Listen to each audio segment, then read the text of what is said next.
ocupação do negro já existia de alguma forma, já existe nas universidades públicas. Porém, o negro que está na universidade, ele não está na sala de aula do meu lado. Ele está, na verdade, na faxina. Ele está lá limpando o chão. Ele está cortando a grama. Ele está no mesmo espaço onde eu ocupo. Porém, as definições são diferentes. Né? Eu estou como estudante. E ele está como trabalhador. E muitas vezes a gente não discute quem já está lá. Então eu decidi trazer um pouquinho sobre isso para vocês. Essas pessoas que muitas vezes são vistas, ou melhor, são invisibilizadas no nosso cotidiano. Passam assim, todo dia na nossa frente e a gente não fala um bom dia. E a gente não sabe nem a história dessa pessoa. Muitas vezes, e eu posso falar com toda certeza, essas pessoas carregam grandes histórias. Grandes saberes que os livros de medicina nunca saberão. Sabedoria medicinal que vem das ervas. Quanta sabedoria pode se ter na moça que está do seu lado, limpando a carteira. Porém, essas pessoas não são valorizadas. Então eu decidi estudar e trazer humildemente a voz dessas pessoas, né, para dentro do meu trabalho, para dentro da minha geografia. Geografia no estudo mundo? Pois bem, o meu mundo é negro. Então vamos lá. Nossa, quase caí aqui. Então, bom, o olhar para o servidor negro, né? Eu falei um pouquinho o porquê da pesquisa, os espaços ocupados, que é a Federal de Viçosa, uma universidade agrária. Existe um sociólogo, historiador, chamado Clóvis Moura. Ele é pouco estudado, viu? Na academia. Ele não é muito estudado porque ele não é acadêmico.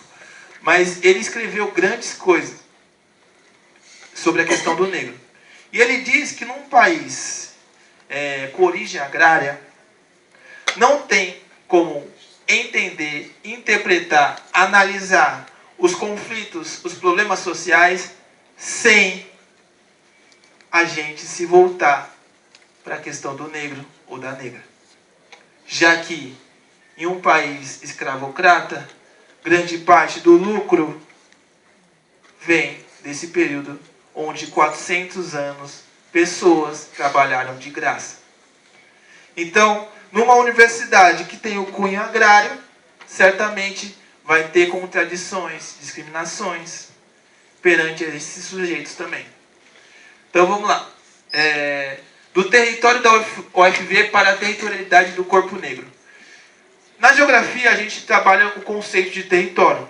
É aquilo mesmo, conflito, tal, conflito de poder, um espaço delimitado, fechado. O território é um espaço fechado. Aqui é um território, é um espaço fechado. Aqui é um território do auditório, certo? Ele é um território porque ele é delimitado. Delimitado. Ele é delimitado por paredes, muros, por barreiras materiais, nesse caso, concreto. Mas o território nem sempre ele é delimitado por barreiras de concreto. Às vezes, o território ele pode ser delimitado por barreiras imateriais, que a gente não toca, a gente só sente. E a ideologia pode dificultar a entrada ou a saída de determinados territórios.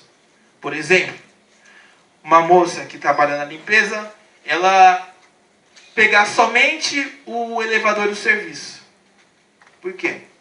Porque existe uma ideologia construída no imaginário que ela não pode entrar naquele elevador convencional, porque não é certo.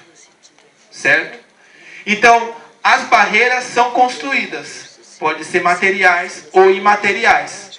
Então, eu estudei o servidor para compreender que o servidor negro, a servidora negra, estava ocupando determinados cargos e não outros, porque existia uma barreira, uma ideologia que impedia o servidor de estar em determinados lugares e não em outros, certo? E essa ideologia eu chamo de ideologia racial. Eu não, né? Isso aí já é pesquisas que existem desde o século XIX, XX. Então, eu construí a ideia de que o servidor negro estava determinando ou não, apropriando ou não determinados cargos por causa de uma ideologia racial, racista, dentro da universidade pública. E aí, entender esse território e também entender a territorialidade. Território e territorialidade. Territorialidade é outra palavra que a gente usa na geografia. Na verdade, o território é isso, né? É esse espaço delimitado, como eu digo. A territorialidade nada mais é do que o movimento que acontece dentro do território.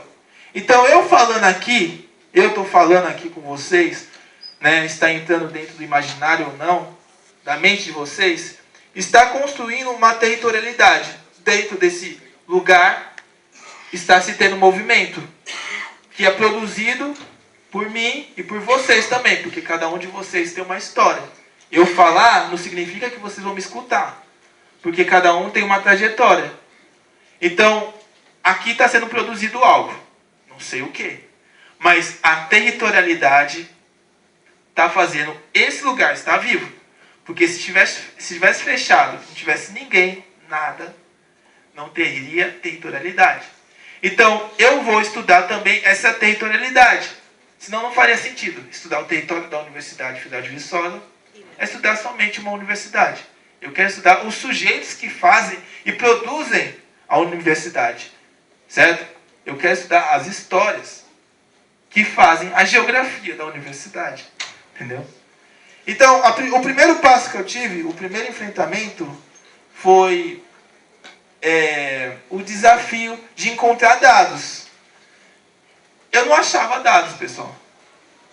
Uma universidade de 85 anos, eu não achava dados que falavam sobre a categoria cor de pele. Eu não encontrava. E era necessário ter esses dados para me iniciar, dar o primeiro pontapé, para entender essas pessoas que passam por mim todos os dias. Então eu preciso saber quantos negros, quantas negras, onde eles estão. E não tinha nada. Certo? Paulo. Então, procurar os dados foi o primeiro passo. E apesar de, desde 2002, nesse decreto aqui, falar que nas universidades, nas instituições públicas federais, deve-se ter um programa de ação afirmativa que refere-se também à questão de classificação e categoria de cor, a Universidade Federal de Viçosa não se tinha nada. E isso, segundo essa ausência, essa neutralidade sobre a categoria cor de pele, segundo Osório, pode ser considerada uma discriminação institucional, já que não se tinha o interesse. Um caso muito rápido aqui é que eu cheguei, né, no lugar onde se tem a concentração dos dados, que é o espaço de gestão de pessoas na Federal, com um cara lá perguntando como que eu encontraria os dados. Daí ele falou, também se sensibilizou com a causa, começou a ligar, ligava para um, ligava para outro. E um dia eu estava do lado dele quando ele ligou. Ele falou assim, no telefone, e aí, você encontrou a categoria, a cor de pele? O garoto está aqui, da geografia, está fazendo uma pesquisa, a gente está precisando desses dados. Aí ele ficou com a cara feia. Falou, como assim? Existe então a categoria? Existe na classificação? Ah, tá. Aí desligou o telefone e falou assim, o seguinte, manda-se, né, o questionário para os servidores, existe sim um espaço lá para você preencher a categoria cor de pele. Mas muitos não preenchem. E o que a universidade faz? A Universidade Federal de Viçosa, o servidor negro que não preenchia, ele colocava como branco. Vocês estão entendendo como era perverso? Eu, servidor negro, não preenchia a categoria cor de pele. Então vinha um outro servidor X e preenchia para mim. Mas não deixava vazio. preenchia como branco. Ou seja, trazia o branqueamento do questionário. Então, muitos dos dados que eu levantei estavam errados, porque a maioria dos dados estavam branqueados. Isso foi extremamente perverso, foi muito pesado, que mostrou o quanto estava tendo o racismo institucional. Bom, a marginalização dos dados foi o primeiro passo para entender como ia ser doloroso a pesquisa. Tá? Pode passar. Então, o racismo institucional ele pode ser identificado nas normas, práticas e comportamentos discriminatórios adotados no cotidiano, nesse caso da federal, resultado da ignorância, da falta de atenção, preconceito ou estereótipos racistas. E essa questão dos estereótipos é muito pertinente, né? Porque está naturalizado no cotidiano do brasileiro brincadeiras, né, que remetem à questão da cor da pele, né? Eu mesmo, né, cheguei aqui na universidade de vocês, fui tomar um cafezinho lá na cantina, né? Cantina bacana de vocês ali. Gostoso o café, né? Açúcar mascavo, né? Bom demais. E aí eu fui tomar um café, né? Para me concentrar, para falar para vocês, né? E perguntei para ele, quanto que é o café, né? Aí ele falou, R$2,50. O cara, né? O café aqui. Mas fazer o quê? Então, na universidade, né? Deve ser para adoçar a vida de vocês, tem um valor maior, né? R$2,50. Aí eu paguei, dei o valor para ele. Aí saindo, ele falou, ô moço, dei as costas, né? Ô moço, ô moço, ô moço. Aí eu falei, pô, não é comigo, né? Ô garoto, pô, 28 anos já sou garoto, né? Ô Super Choque. Aí, pô, Super Choque. Então é isso, né? Tá naturalizado, né? Nas brincadeiras.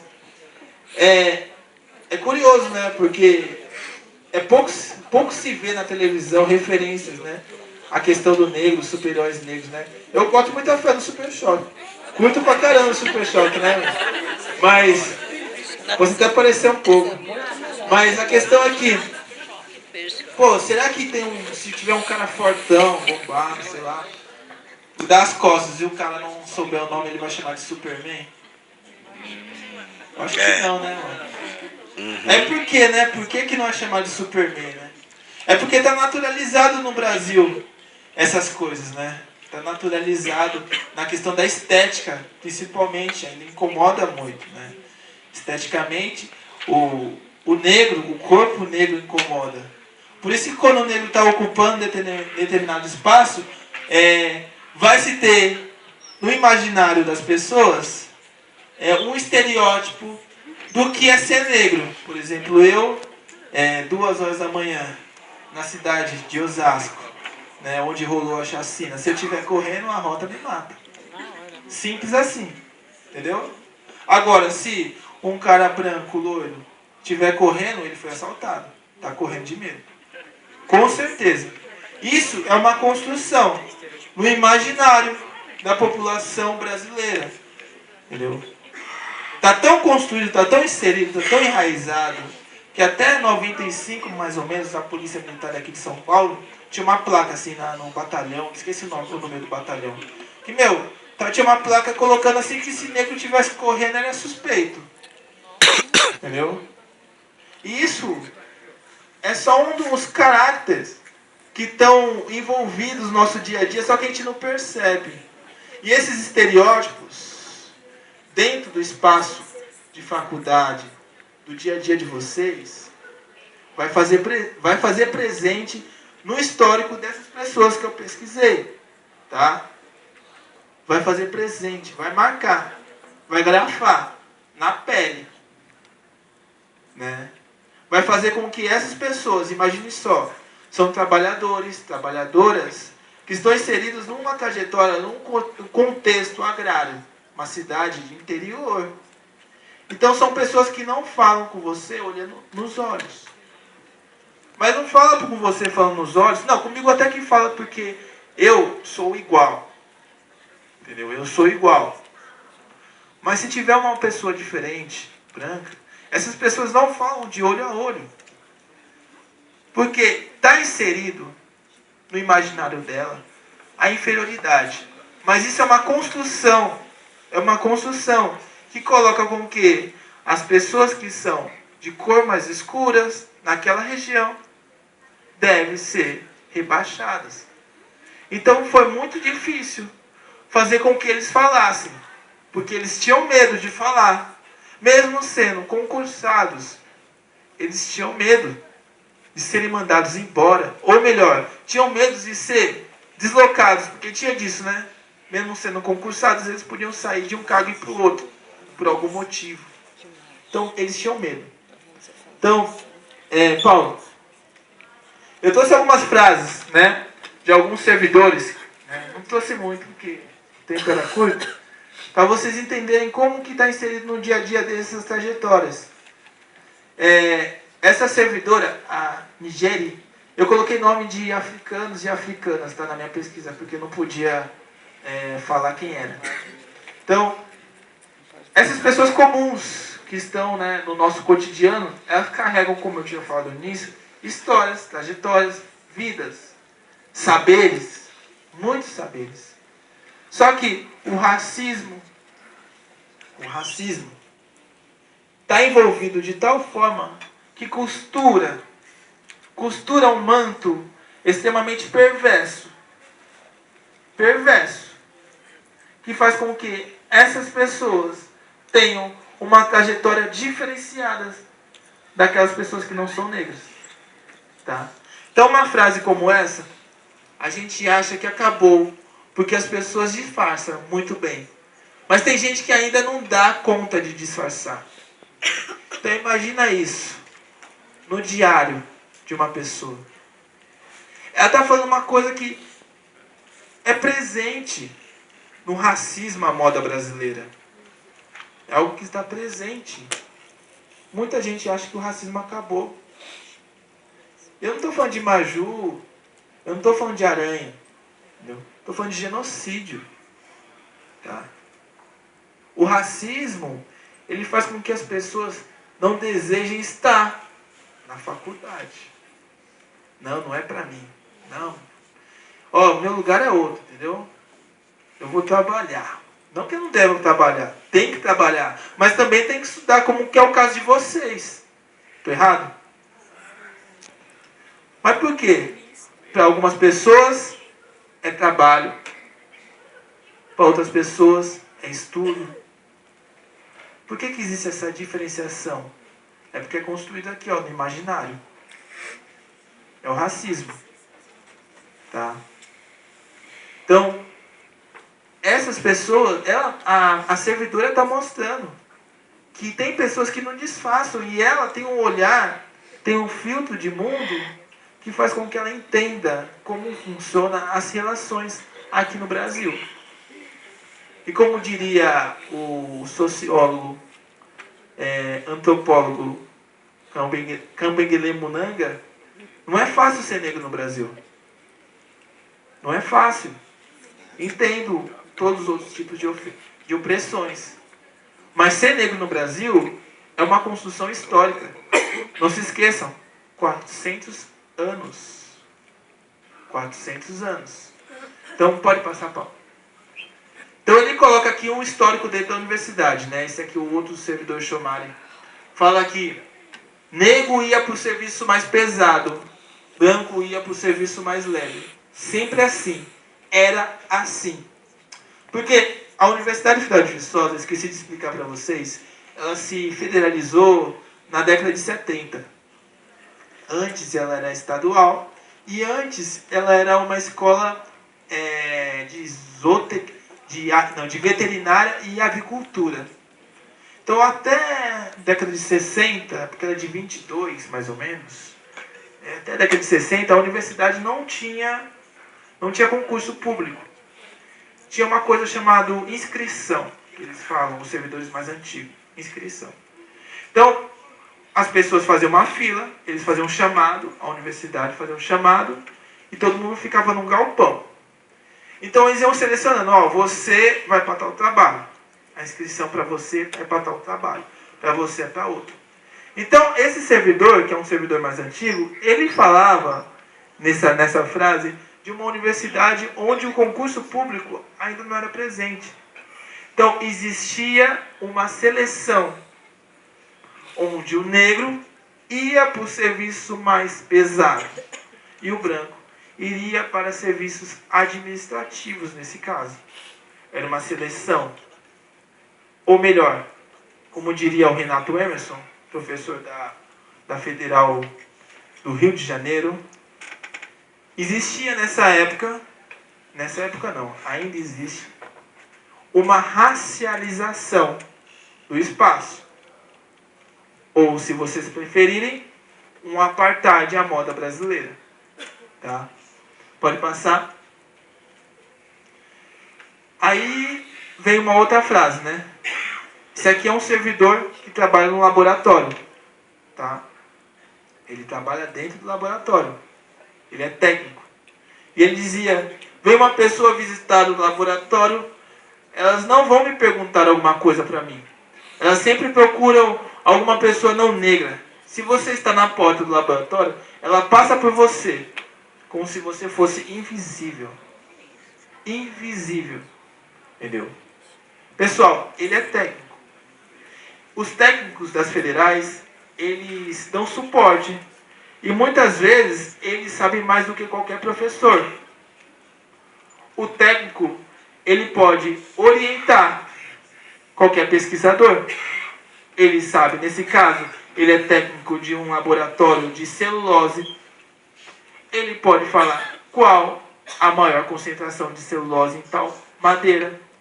Ele sabe a densidade. Ele sabe qual química utilizar. E ele não é visto como um técnico. Se ele estiver na porta, ele é visto como um servente, como um empregado. Não desvalorizando essas áreas, mas porque o olhar das pessoas tende a essa diferenciação. Tá? Não é necessário. E isso é uma característica do racismo institucional, que estereotipa as pessoas que estão nos espaços de saber, nesse caso, a universidade. Pode passar.